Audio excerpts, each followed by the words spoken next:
Amend this bill to the House. The question is that the motion be agreed to. Moana Maki. Thank you, Mr Speaker. The only thing that this bill will unlock is hordes of lawyers making a lot of money as court cases are fought out in domestic courts and in international tribunals. That's what this piece of legislation unlocks. And it's a shame, because Labour, the Greens and New Zealand First made an approach to the Minister to try and find a compromise on what is undoubtedly a very, very important piece of legislation, one which didn't need to be a political football, but unfortunately, after what we thought was a very good meeting with the Minister, she was not willing to address the concerns that Labour had about this piece of legislation, apart from increasing the penalties, and we did welcome that change and we voted for it at the committee stage. But apart from that, the significant concerns we had going into Select Committee were not addressed.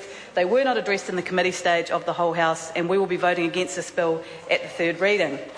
And primary to our concerns is whether or not this piece of legislation is in line with our international obligations under the United Nations Convention on the Law of the Sea. And the Minister keeps saying, yes it is, yes it is, yes it is. Well, she can say it till she's blue in the face. It's not going to make a blind bit of difference until it's tested in a court. And what Labour has been saying, and what we've been so disappointed about, is that there was a very simple solution to this. If we actually believe that this piece of legislation should be consistent with our international conventions, and presumably we all do, if we all agree that it's good to have that, have no question about that, put it outside of any questioning that it is, and I would think that that would be what we would want, then why would we not use the language that's in the Convention to show that this piece of legislation is consistent, and that language is around preserving and protecting the marine environment? And no national speaker, they'll get up and say over and over again, oh, it's consistent, it's consistent, it's consistent. But no national speaker has said why they didn't just put it completely out of doubt by using the language in UNCLOS around preserve and protect the marine environment. And then we would not have to even have that debate, because this is a contentious piece of legislation. This legislation is going to be the legislation that regulates a very contentious activity, and that is deep sea oil and gas drilling. There is a high level of public interest in this piece of legislation. There is a high level of concern about that activity, and Minister Heatley doesn't seem to think there is, so that doesn't surprise me. He's very out of touch in this portfolio area. Most portfolio areas, my honourable member Anna King says. There is a high level of interest in this because people are concerned, and it appears that the Gulf of Mexico disaster completely passed the National Party by. They didn't think at all that that changed the public's perception of this particular activity. They didn't think at all that that and the Rena disaster changed the way New Zealanders think about the protection of our marine environment.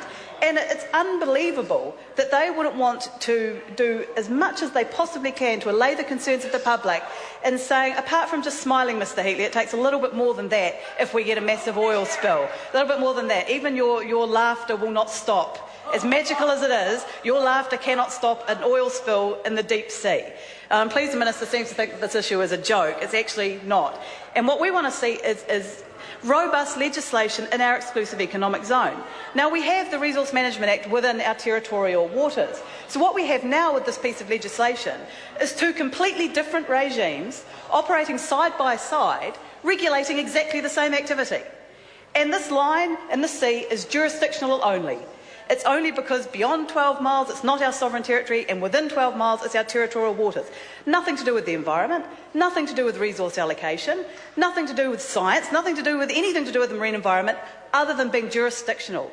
So why would you have two such different regimes, very different regimes, operating side by side, regulating exactly the same activity?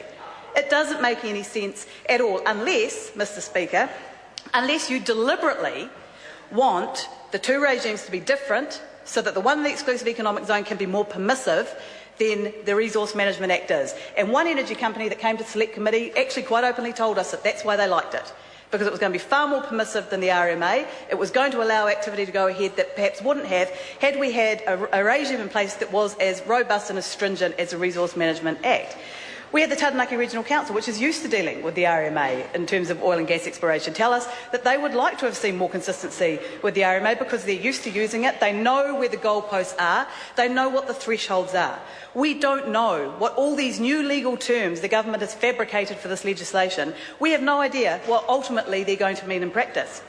Instead of using, calling on 20 years of RMA case law and using legal terms that are well defined, where people know where the goalposts are, we've invented new terms, like favour caution.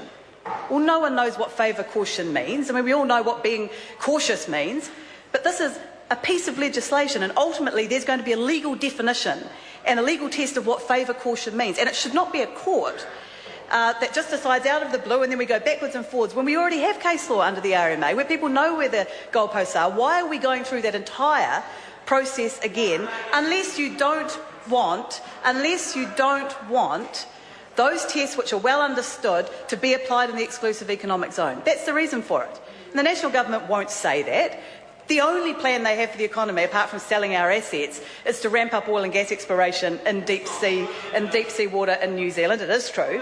So because they've got no other plan, they're desperate to get this stuff flying ahead, and they want to put as few barriers as possible in front of the companies that are going to go ahead and do this. But it's not good enough, Mr. Speaker, and this is a real missed opportunity, because it is in no one's best interest for this piece of legislation to become a political football. It is in no one's best interest to have the National Party passing this piece of legislation, the Labour Party saying, well, when we come to government, we're going to change it and we're going to swing in the other direction, instead of saying, what can we lock down now and how can we find a compromise that everyone can live with, where we feel confident that the protections for the environment are there. Because the United Nations Convention on the Law of the Sea is very, very clear. We have a right to exploit the mineral resources in our exclusive economic zone, but that comes with an obligation to preserve and protect the marine environment. There's no qualification on that. As the Parliamentary Commissioner for the Environment said in her submission to the committee, the exploration of those mineral resources is optional, but the duty to protect is not. And we could have been absolutely clear, absolutely categorical in this piece of legislation that that was what this Parliament intended, that we have a right, but that comes with an obligation, an absolute bottom line, and we have not done that in this piece of legislation. We're also very concerned about the restrictions on the public, for example, not being able to appeal to the Environment Court, only being able to go to the High Court, and only then on points of law. When you come to issues as complex as this, where communities, and they're up against some very tight timeframes potentially in this legislation, where communities don't have the resources that industry has to pull together evidence and to gather their arguments. They don't have the money to do that. They don't necessarily have access to the expertise to do that. And as I said, they could be doing it up against potentially very tight timeframes. Then you need to have an ability for them to appeal on points of law, not just on points of law, but on points of substance. That is a very important part of the process, and it sends a very clear message in the RMA that it's good to try and resolve as many of these things before you get into that formal process as possible, provides an incentive for people to actually engage with key stakeholders when they know that if they haven't got their facts straight, if they haven't given some parties enough time to respond to that, that they could be taken to the Environment Court. The Environment Court has a wealth of knowledge in this area, a wealth of expertise, and instead we're sending it to the High Court and only on points of law, which is obviously deliberately meant to shut down a community's ability to respond to what they see happening in their exclusive economic zone, in their marine environment, that they believe to be detrimental. Now, we believe that's an important part of natural justice, and it should not have been removed in this legislation. We note the government's already notified their intention to do a similar thing in the RMA on mining projects. And again, we say sometimes these things can be a very false economy. When you start to take away a community's ability to actually have access to natural justice on issues that could detrimentally affect their environment, then that is a retrograde step, and we would not support that. As I said at the beginning, Mr. Speaker, it is a shame that we're here on the third reading of this bill when we could have done so much more. I do want to thank the officials who worked on the bill. They worked incredibly hard. It was a contentious piece of legislation. It was very technical. They were wonderful officials to work with, and we do thank them for everything they did and all the hoops that we made them jump through. But at the end of the day, Mr. Speaker, this bill falls far short. and it didn't have to be that way. Our marine environment is far too precious to be gambled away on a piece of legislation that simply doesn't provide the level of environmental protection that our communities would expect this Parliament to be passing. When you see what happened with the Rena disaster, with that amount of oil washing up on the beaches of the Bay of Plenty, that should have been a warning note to the government that they needed to do better in this space. Sorry to interrupt the honourable member. Call the Honourable Dr Nick Smith.